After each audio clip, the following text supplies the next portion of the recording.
It's time to talk about another weird 80s film that I saw as a child. Return to Oz is Horrifying. I guess this is a series now. Whereas Superman 3 was kind of an average film, with certain elements I liked, I think Return to Oz is actually really good. It's a perfect blend of a family film and 80s unnecessary creepiness that a lot of 80s kids films have. Imagine you'd just finished watching The Wizard of Oz and thought, that was a fun film, and then you're met with this. Electrotherapy, the Headless Woman, and that's without even mentioning the Wheelers. So let's take a look at Return to Oz, and see why it's so creepy. Hi, I'm Firelink Frontier. On this channel I discuss films, TV shows and video games. Return to Oz picks up where The Wizard of Oz left off. I'm assuming everyone's seen that. I mean, it's referenced everywhere. Turned two of the sharpest men I know into his personal flying monkeys. I understood that reference. Dorothy is back on the farm, and her parents are concerned. Since the storm, she's barely been sleeping, and she keeps talking about this fictional land called Oz. They decide to send her to a clinic to get some help. So naturally, in the next part of this kids' film, the doctors and nurse tie Dorothy down to the bed and want to give her electrotherapy, because of course. While this is going on, you can hear the screams of the other patients in the background. But luckily there's a ghostly figure of a little girl that unties Dorothy as the doctors and nurse go to check on the other patients. Dorothy and the strange girl escape during a storm, all while the nurse chases them through the water and mud. Dorothy then awakens in Oz with her chicken Bellina, who can now talk of course. Things have changed since she last left. The yellow brick road has been destroyed and the Emerald City is in ruins. For some reason this scene always stuck with me as a child. There was something about her returning all those years later to find everything in ruins that I found a little haunting. Also, there's some weird rocks that are watching her every move and reporting back to an unseen figure. Luckily in this film she just has to run a little bit and she's already in the Emerald City, whereas in the first film it took a long time to cover the same distance. When she reaches the Emerald City, she finds that all of her friends have been turned to stone. And now we come to the part I'm sure a lot of you remember. This really freaked me out as a child. The Wheelers. I mean, look at these things. They have really long arms with wheels attached to them, and I'm sure it terrified a lot of kids at the time. The Wheelers are actually from the books, and according to fans of the books, this film follows them more closely than the previous film. Dorothy is saved by a mechanical man named TikTok. Yes, TikTok, spelled exactly like that.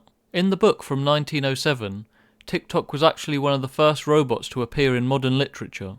He tells Dorothy that the Scarecrow told him to wait for her return, but he ran down. He has 3 gears, one for speech, one for thinking, and one for movement, which have to be wound up for him to work. This is actually quite an interesting plot device, which of course gets them into trouble later. So Dorothy, Bellina and TikTok go to search for the Scarecrow, and now that the Wheelers are gone, surely there won't be any more creepiness, right? Well, then we meet a princess called Mombi, who has cabinets of decapitated heads that she can take off and wear. This woman creeped me out so much as a child. She tells Dorothy that she wants her head when she's old enough, and she locks her in the castle.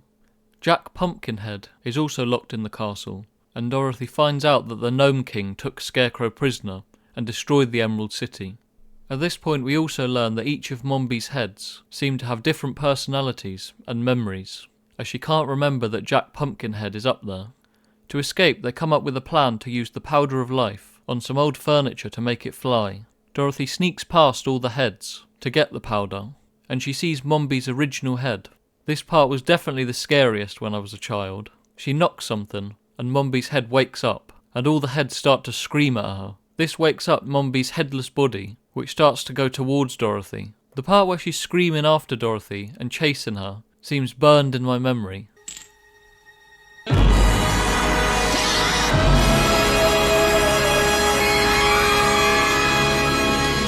When they manage to turn the furniture into a flying contraption, they fly across the deadly desert and finally meet the Gnome King, the man who the weird rocks have been reporting to. He's turned Dorothy's friends into ornaments, and he gives each of them 3 guesses to turn the ornaments back into Dorothy's friends.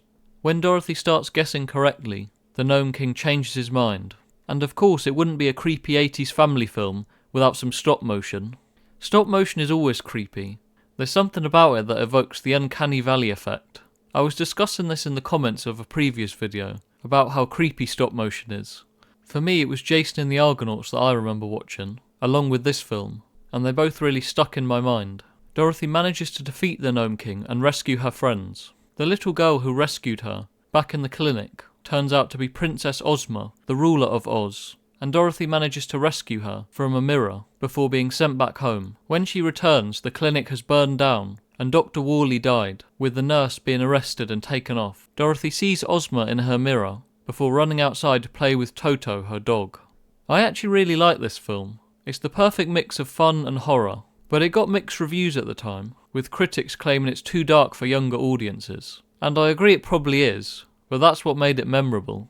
It performed poorly at the box office, only making $11.1 million, with a budget of $28 million, but it has since gained a cult following. It received an Oscar nomination for Best Visual Effects, and I think the stop motion is particularly good. Return to Oz was directed by Walter Murch, who also worked on a number of films such as Apocalypse Now and The Godfather Parts 1 and 2, but this was the only film that he directed, and it had a troubled production. He knew that the darker tone was a gamble. He was fired a week into filming, in 1985, as Disney had concerns with him going over budget and the slow pace that he was shooting at. Murch contacted his friends, Francis Ford Coppola, Steven Spielberg and George Lucas for help. Imagine having those friends you could just call to help you out. George Lucas flew out from Japan to London to convince Disney not to fire Murch. Luckily Disney rehired him and the film was made. I think it's actually an underrated film. It's currently at only 58% on Rotten Tomatoes, which I think is very harsh. Yes, it's tonally different from the first film. However, I actually prefer the darker and creepier tone, and fans of Frank Baum's books say that it's much closer to the author's vision than the previous film. It's based on the second and third books in the series, The Marvelous Land of Oz and Ozma of Oz. Sometimes child actors can be a bit hit or miss, but Fairuza Balk gives a great performance. As with a lot of 80s kids films, I find that a lot of them stick with me even now as an adult.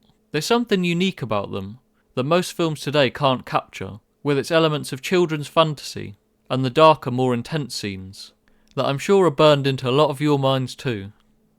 I'm Firelink Frontier and thank you for watching. If you've enjoyed this video, please like and subscribe. Again, thank you all for your support in my recent videos, I really appreciate it.